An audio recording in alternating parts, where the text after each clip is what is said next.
On Tuesday, October 18th, 1983, the wind came down off the Monongahela and pushed through the streets of the South Side in Pittsburgh a smell of old coal and damp soot.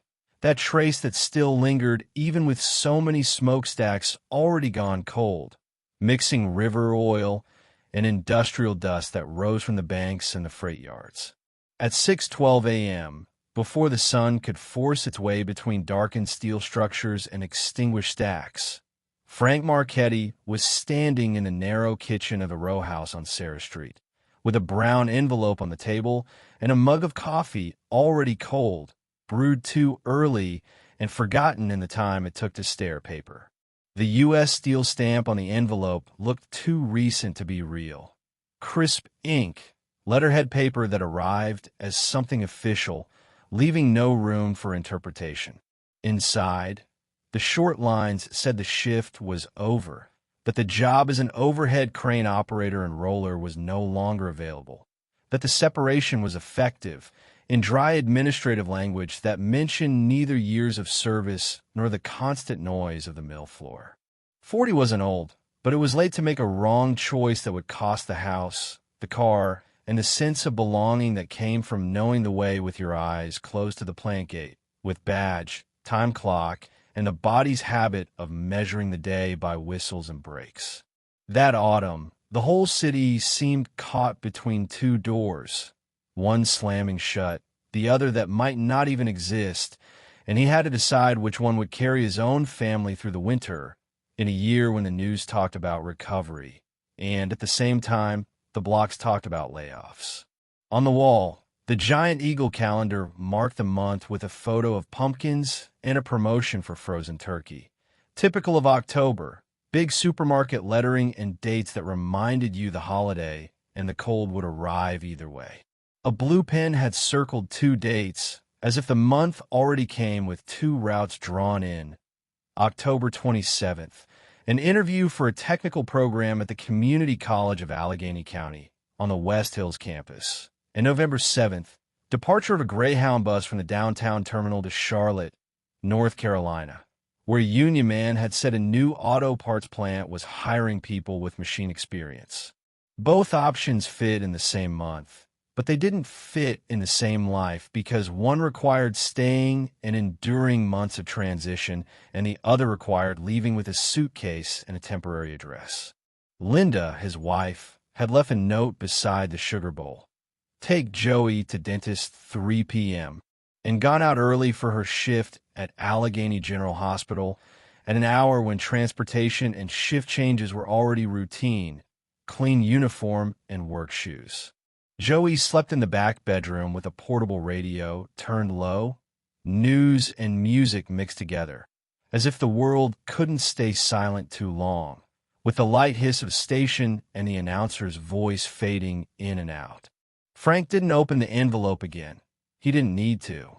Instead, he pulled out a sheet from a spiral notebook and drew 2 columns, as if he could organize what had no order. In one, he wrote course. In the other, North Carolina.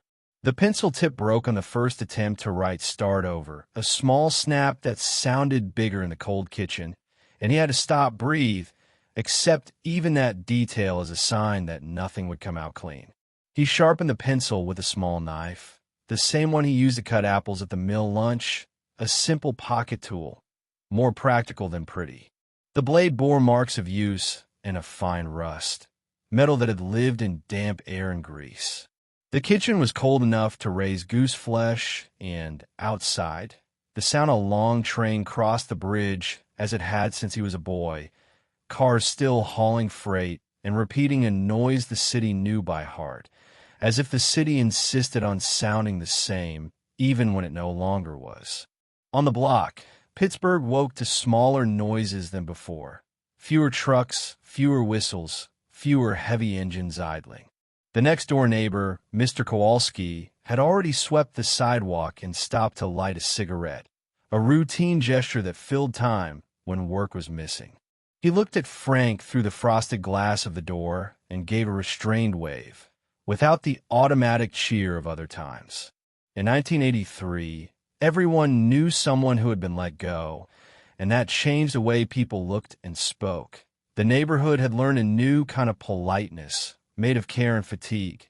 Don't ask more than necessary. Don't force an answer. Don't expose what was already obvious.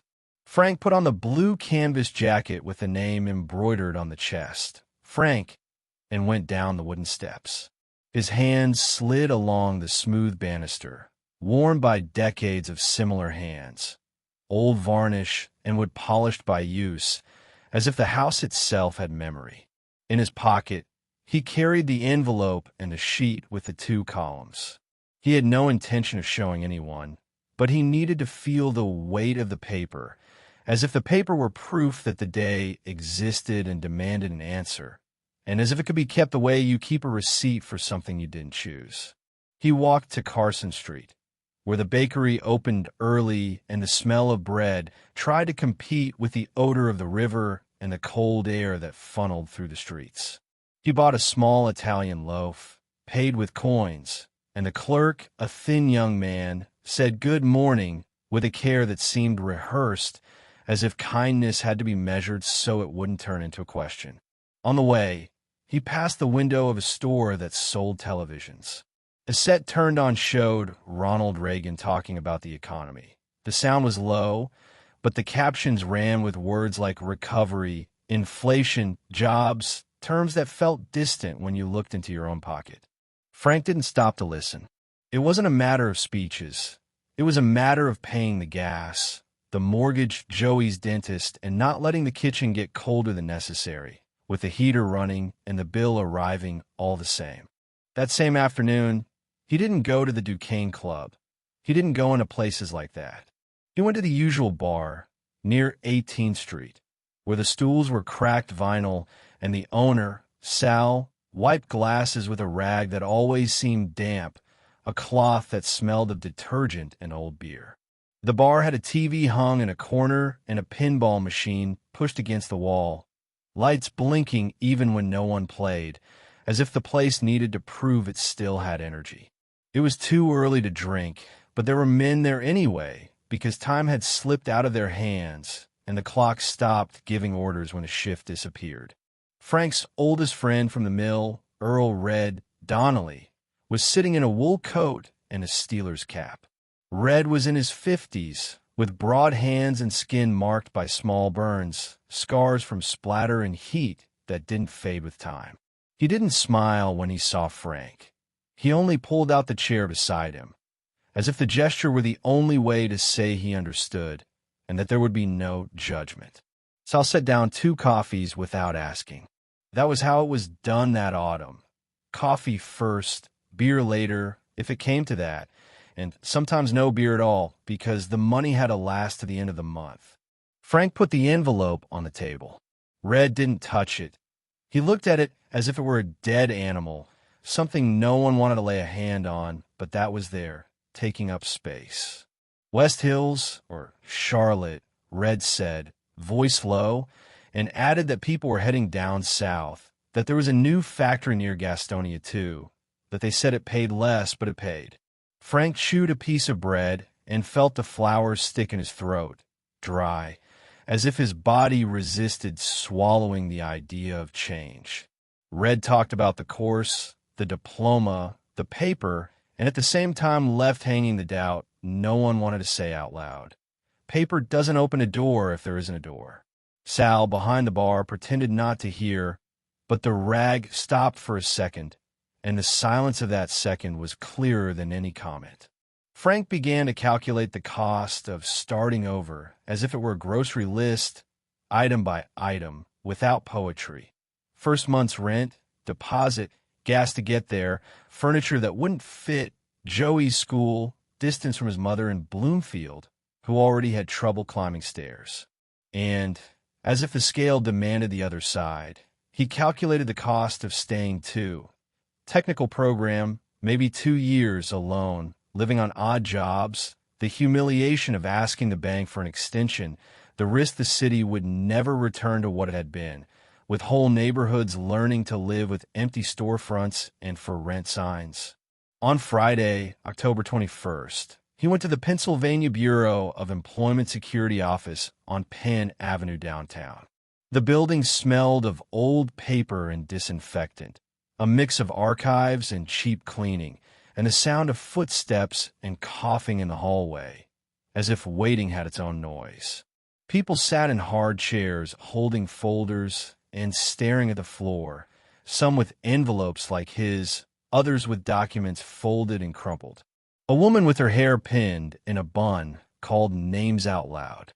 Frank waited with the envelope on his lap and felt his knee bouncing uncontrollably, as if his body were trying to burn off energy it had nowhere to put. When he was called, he showed documents, signed forms, listened to the explanation about unemployment insurance, deadlines, requirements, the need to record job searches. The weekly amount looked small on paper, and small too when you thought about heat, food, and payments. The clerk talked about the retraining program, mentioned CCAC and other technical schools, using the language of training and placement that tried to give shape to a whole. She didn't mention North Carolina. That didn't fit in her system, which was built for people who stayed. On the way back, he crossed the Smithfield Street Bridge and stopped in the middle, looking at the dark river. The water carried foam and trash, and, even so, the river seemed steadier than he was, a current that didn't have to decide. The sky was gray, and the trees on Mount Washington had yellow leaves that trembled without falling, holding on to what was left before winter, as if they too hesitated. At home, Linda had left dinner ready, ground beef with sauce and pasta, and when they sat down, she ate in silence, shoulders slumped. Her hospital uniform was still on her, and there was a faint smell of soap and antiseptic, the smell that clung to fabric and hair. Joey came home from school with a folder of assignments, talking fast about a football game and about a field trip the class wanted to take to the Carnegie Science Center, still new and full of promise in children's talk, as if the city could be something other than steel. When Joey went to take a bath, Linda picked up the sheet with the 2 columns and read slowly, as if each word carried weight and consequence. She said the course was here, that here there was his mother, there was the house, and she stopped before saying, "There's history." Frank stared at the table, at the cup rings in the wood, old circles of coffee and water, signs of repeated days that now seemed threatened. He said down there was work now, and here there was a course, work maybe later. Linda pressed her lips together and nodded once, not as agreement, but as recognition that the conversation would return many nights, with bills spread open and silence between one sentence and the next. On Sunday, October 23rd, they went to Mass at St. Paul Cathedral in Oakland because Linda liked the loud silence of the nave, and because Frank, even without considering himself religious, needed a place where people stayed together without having to explain, sitting side by side, following a rite that didn't ask about employment. Outside, the air smelled of wet leaves. Afterward, they walked along Forbes Avenue, past the University of Pittsburgh campus, with the Cathedral of Learning cutting into the sky, and students who seemed to live in another country inside the same city, backpacks, and the rush to class. Frank saw a notice on a bulletin board: CNC training, industrial maintenance, electronics. The word CNC looked foreign, but at the same time, it was only a continuation of what he already did, making metal obey, just with a different logic, more panel and less lever. On Thursday, October 27th, he went to CCAC West Hills. The bus climbed streets with smaller houses and lower trees, passing through neighborhoods where the asphalt had patches and the sidewalk showed old cracks. The campus was plain, brick buildings, hallways smelling of floor wax, fluorescent light, and enrollment posters. In the admissions office, a woman with large glasses talked about evening schedules, about financial aid, about how the sector was changing, about the need for transferable skills, an expression that sounded like office talk, but that in practice was the attempt to turn factory people into people for another factory. Frank listened, asked questions about cost, about time, about placement, trying to turn uncertainty into numbers. She showed a shop with lathes, milling machines, electrical panels. The sound of the machines and demonstration was familiar enough to ease, for an instant, the pressure in his chest, a noise that meant real work. But when he went out, the parking lot was full of old cars, and a man leaning against a Pontiac with a dented hood smoked and told another that his cousin had done this and now drove a truck. The wind carried the sentence like a warning, as if the air itself carried doubt. On November 1st, a Tuesday with fine rain, Frank received a call on the rotary phone. The voice on the other end belonged to a man named Mr. Hensley from a hiring agency tied to a plant in Kannapolis, near Concord, north of Charlotte. He talked about a company that made components for the automotive industry, 12-hour shifts, quick training, an hourly wage lower than at the steel mill, but with the possibility of overtime. He said there was an opening for a machine operator, someone who understood basic maintenance and safety, with the typical emphasis on safety that came as much from regulation as from fear of accidents. He spoke as if he were selling a used car, not lying, but choosing words carefully and leaving the hard parts out of the sentence. Frank wrote down the address on a piece of paper, a room in Charlotte for a final interview on Wilkinson Boulevard, and the date, November 9th at 10 a.m. The bus trip scheduled for the 7th still made sense. Suddenly, time was counted in days again, not months. When Linda came home from the hospital, he told her. She washed her hands at the sink, taking longer than necessary, as if she could wash the news away too, water running and soap foaming. She started talking about the rental deposit down there, and Frank answered that he had already done the math. What little they had saved, plus unemployment for a few weeks, might cover the move. Might. The word might became a piece of furniture in the house, always in the way, taking up space without being seen.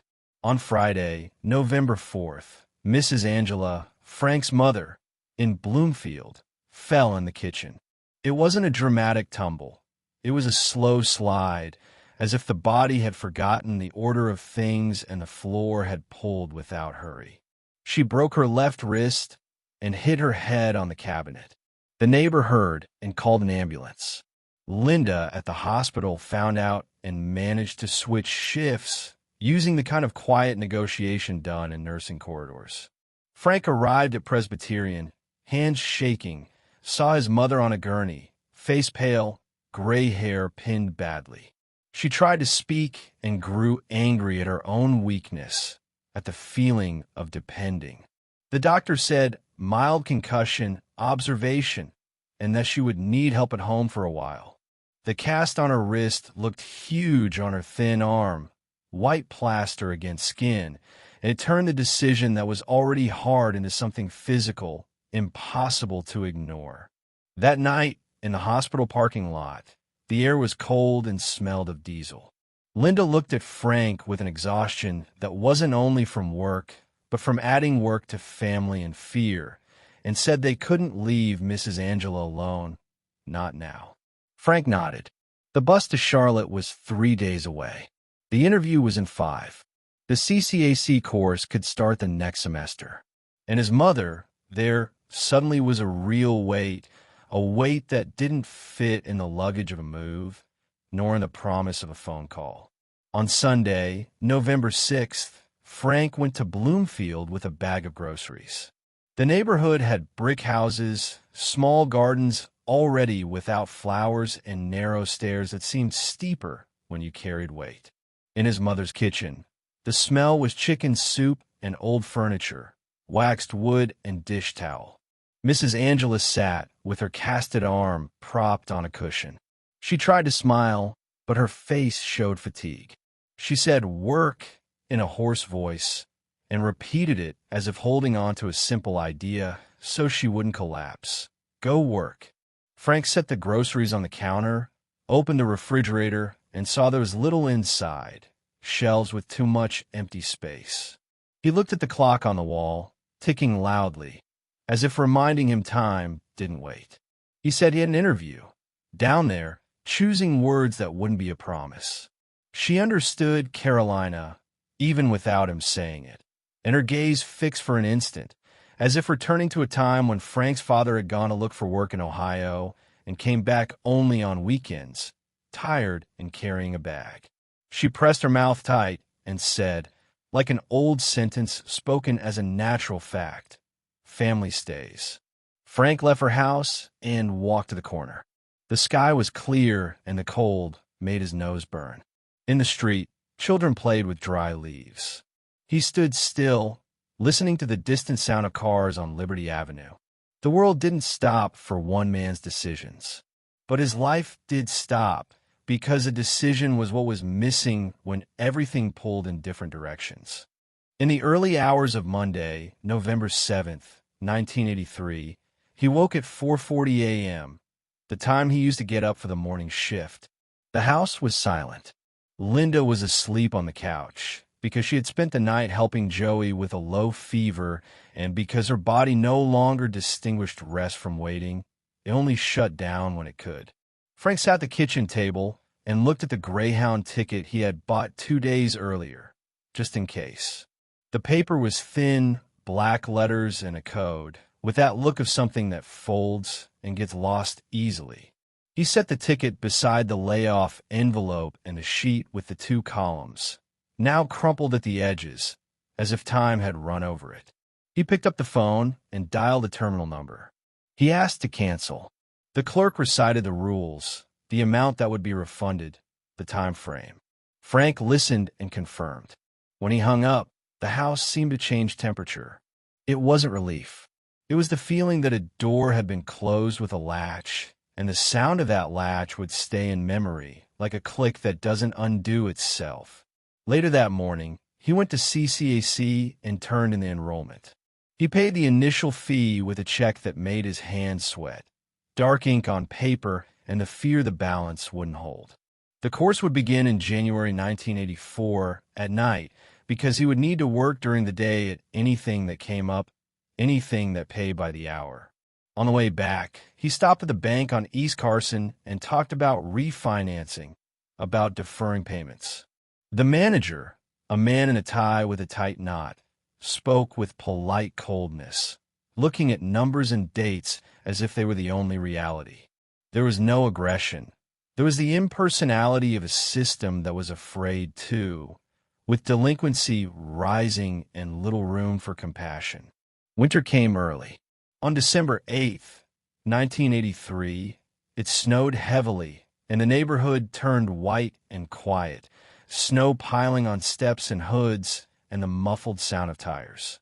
Frank began working as a temporary delivery driver for a parts distributor on Neville Island, driving an old van with a heater that failed, windows fogging, and cold air coming in through the gaps. He woke before sunrise, loaded boxes, learned routes, signed receipts, waited at cold docks, and his body had work tiredness again, even if the work was different. At night, he cared for his mother in Bloomfield 2 or 3 times a week, helping with bathing, food, medications, checking bottles and schedules as if it were part of shift. Linda took extra shifts at the hospital, and her eyes took on a permanent fatigue, the kind that doesn't disappear with a night's sleep. Joey, 10 years old, learned to stay alone longer without complaining, to do homework at the kitchen table while his father wrote out bills and more bills, pencil and eraser, trying to make the money fit. In January, the course began. The CCC classroom smelled of metal and oil, and also of whiteboard and workbook paper. There were men Frank's age, some younger, some older, and few women, all with the same look, a mix of shame and determination, as if being there meant admitting loss and at the same time insisting on a future. The instructor, a man named Mr. Klein, talked about tolerances, about reading technical drawings, about electrical safety, with terms that demanded attention and examples that came from the shop. Frank held the pencil the way he held a tool. He was good with his hands, but he had to learn to be good with numbers in a new way, more abstract, with measurements and calculations that didn't resolve by alone. Sometimes on the bus back, his head throbbed with fatigue, and he leaned against the window and saw the city lights as distant points, streets passing as if they belonged to another life. And still he went back the next night, because going back was the only way not to lose the little he had begun. At the end of February 1984, on a Thursday, Mrs. Angela had a stroke. The call came at 2:13 a.m. from the neighbor, and the voice on the other end trembled. Frank and Linda rushed to the hospital, crossing empty streets with dirty snow in the corners, that snow that turns gray from cars and salt. In the emergency room, the smell was latex and urgency, a mix of gloves, disinfectant, and people. Frank's mother was awake, but her speech had become a tangled thread. The right side of her face drooped a little. The casted hand had been cleared weeks earlier, but now it was the whole body that seemed to have lost the memory of how to obey, as if the command no longer arrived. The doctor spoke of rehabilitation, of the possibility of partial improvement, of time, and also of constant care. Frank listened as if he were outside himself, as if the information were about another family. Linda held the clipboard, asked practical questions, wrote down therapy times, department names, what they needed to bring. She had the calm of someone who saw suffering every day, but that night, when they were alone in the corridor, she pressed her forehead to the wall for a few seconds, a small, almost invisible gesture that said life was too heavy in a way that strength doesn't solve. The decision to stay in Pittsburgh, already difficult, took on a final shape. It was no longer only an economic or career choice. It was a concrete obligation, with physical therapy schedules, wheelchairs, diapers, medications, trips up and down hospital corridors, and discharge paperwork. The move to North Carolina, which still existed as an idea kept in a drawer, died there in the cold hospital corridor, without announcement, without drama, the way things die when they don't have time to become a story. Frank tried to keep up with the course. He missed 2 classes in the first week after the stroke. He returned because he needed something that was his, something that pointed to a future beyond hospitals, beyond waiting rooms. Mr. Klein didn't ask questions. He only set the exercise sheets on the table and gave extra time, as if he understood the world outside the classroom was too heavy to fit into conversation. The classmates, men with calloused hands, didn't offer comfort in words. One of them, Vic, simply placed a spare pen beside Frank's notebook, as if that were the most care allowed between men used to swallowing their own lives and going on. Spring 1984 brought rain and mud. In April, Joey had a school performance, a simple recorder recital. Frank arrived late, coming from his mother's rehabilitation, with the smell of hospital on his clothes, that smell that doesn't come out easily. He sat in the back of the auditorium and watched his son search for his face in the audience. When he found it, the boy's shoulders dropped a little, as if his body finally believed his father was there. The music came out off-key, but steady. Linda, beside him, applauded hard. Frank applauded too, feeling his rough hands strike together, and realized that small sound was a form of continuity, something that didn't depend on wages or mills, and that still needed to be protected. In the summer, he got a better job at an industrial maintenance shop in McKees Rocks, not far from the river. The owner was a man who had worked in a steel mill and now repaired what smaller factories still used: presses, motors, pumps, belts, things that didn't show up in television speeches but kept production standing. The pay was lower than his old mill wage, but it was steady, with set hours and regular checks. Frank worked days, studied nights, cared for his mother in between. Linda stayed at the hospital. The house on Sarah Street became simpler. Fewer restaurant trips, less meat, more soup, more silence. But the bills began to fit tight inside a folder, with receipts organized and dates written down, as if order on paper were the only way not to lose the ground. In November 1984, on a cold afternoon, Frank received in the mail a flyer from a Southern Employment Agency, advertising openings at new plants in North Carolina and Georgia. He stood on the porch looking at the paper, hearing a train whistle in the distance. He didn't feel anger, nor strong nostalgia. He felt only the clarity that certain possibilities continue to exist in the world, even when they stop existing in your life. He folded the flyer and put it in a drawer with course manuals, not as temptation, but as a reminder of what had been avoided, what had been closed before it became a road. Mrs. Angela returned home in Bloomfield in early 1985 with permanent limitations. Her speech improved a little, but never returned to what it had been. Her right side remained weak. She needed help to get up, to eat, to remember schedules, to keep the day moving without getting lost.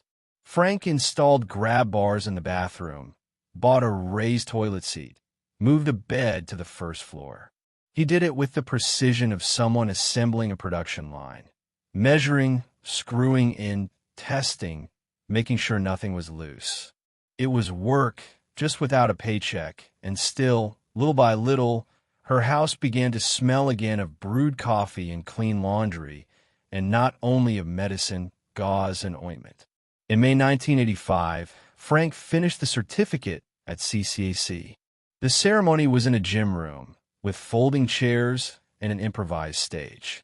There was no fanfare. Linda was there with her hospital uniform under a coat, and Joey, taller now, hair combed to the side.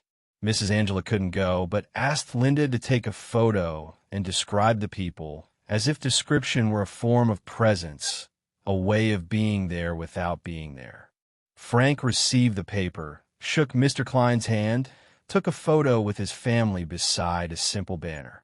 The paper wasn't a miracle, and he knew it, but it was proof that, even with everything against him, he had made it through, night after night, bus after bus, without abandoning what he had started. In the years that followed, Pittsburgh kept changing. Some areas gained offices, universities, larger hospitals. Others were left with empty lots where there had once been work, fences, and packed dirt where there had once been noise. Frank didn't become an engineer, nor an important boss. He became a man with two routines, work and care. He learned to operate new machines, to read manuals, to talk with young technicians who didn't know what the heat of a blast furnace was, nor the weight of a shift that seemed never to end. In 1986, the McKee's Rock Shop secured a regular contract with a smaller plant in the Ohio Valley, and that brought steadier weeks, less fear of sudden cuts. Sometimes at the end of a shift, he stopped in the parking lot and looked at his hands, dirty with grease, and remembered his father's hands, his mother's hands before the stroke, his son's hands playing an out-of-tune recorder, each with its own kind of effort, as if life were measured by what hands can hold up. On September 12, 1987, a clear Saturday, Joey started high school. Frank walked the boy to the door, saw the new backpack, the way his son tried to look older than he was. Linda had already left for a shift. Frank stood on the sidewalk for a moment, listening to the sound of the neighborhood, now with fewer children and more cars. His life, which had seemed to shrink in 1983, had found a way to continue, not through big leaps, but through small, constant adjustments, like a machine that keeps running because someone tightens bolts every day and doesn't let looseness turn into a brake. Mrs. Angela died on February 3rd, 1989, on a night of light snow. It was in the first-floor bedroom, with a lamp on and the radio low, playing an Italian station she liked, faint sound filling the space. Frank sat beside her, holding her left hand, the hand that still squeezed a little. Linda was in the kitchen, making tea no one would drink. When the breathing stopped, there was no final sentence, no broad gesture. There was only stillness. Frank closed her eyes carefully, the way he had seen nurses do so many times. Then he sat in the chair and stayed there, listening to the house settling in the cold, small pops of wood and pipes, accepting that certain things, once broken, didn't go back into place. At the funeral, in Bloomfield, the street had cars parked on both sides. People from a neighborhood showed up with dishes wrapped in aluminum foil, with restrained hugs, with that practical solidarity of those who don't have much to say. Red Donnelly was there, older, more stooped. He shook Frank's hand and said only that she had been a strong woman. Frank nodded. He didn't need more, because the rest was lived, not explained. The following week, he went back to work, back to the sound of machines, the smell of oil, the repeated rhythm that, however hard it was, had a simple honesty. The part goes in one side and comes out the other, and someone has to make sure it comes out right, with intolerance, without flaw. At night at home, Linda and he sat at the kitchen table, the same table of the two columns, and organized papers, bills, certificates, death documents, everything in order because disorder was expensive. Joey, now a teenager, washed the dishes without being asked, with awkward, serious movements. Frank watched his son for a moment and saw there, without fanfare, a continuity that depended on no mill at all, nor on any promise of a job in the South. That same month, Mr. Klein called the house on a Wednesday, close to 8, when Linda still hadn't come home from the hospital. He said a maintenance and automation company, servicing buildings in Oakland and some small production lines in the East End, was looking for someone with experience and a recent certificate, someone reliable to go in and out of places where no one had patience for mistakes, where a misread panel meant a shutdown and losses. It was cleaner work, more panel reading and less hauling weight, and it paid a little better, with benefits that faintly resembled what the steel mill had once been, without being the same. Frank wrote down the address and showed up on a cold morning, with a blue jacket already faded and a simple resume in a folder. Straight paper and few lines, but true.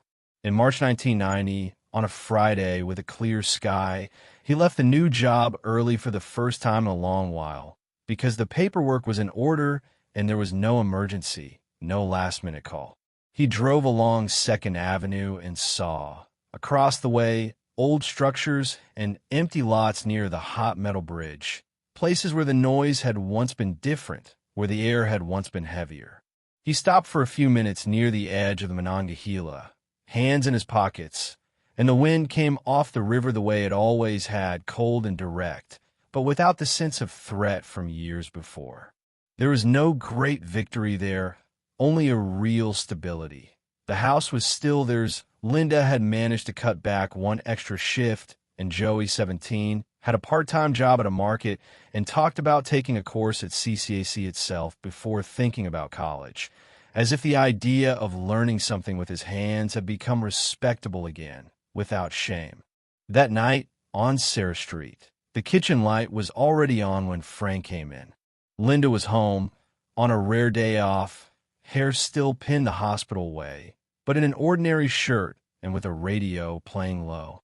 On the table, there was fresh coffee and a plate with sliced Italian bread, and there was also a white envelope, thinner than the layoff one, with his name printed neatly.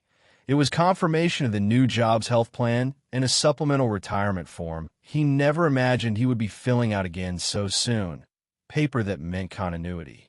Joey arrived a little later, tossed his backpack onto a chair, and said, with the calm hurry of someone not carrying a heavy secret, that he had been accepted onto the school's lab team to help set up equipment, something simple, but something that brought a bit of pride. Frank listened, leaning against the doorframe, and then sat with the two of them at the table, the smell of coffee filling the space like an old presence. And there the new beginning did not feel like escape or an empty promise, only a set of days crossed with stubbornness and care, until life fit again in the body and in the house, steady enough to end the night in peace and turn off the lights knowing that the next day, at last, would not demand an impossible choice. If this story resonated with you, please consider liking the video. It helps ensure that these quiet, often forgotten stories continue to be shared.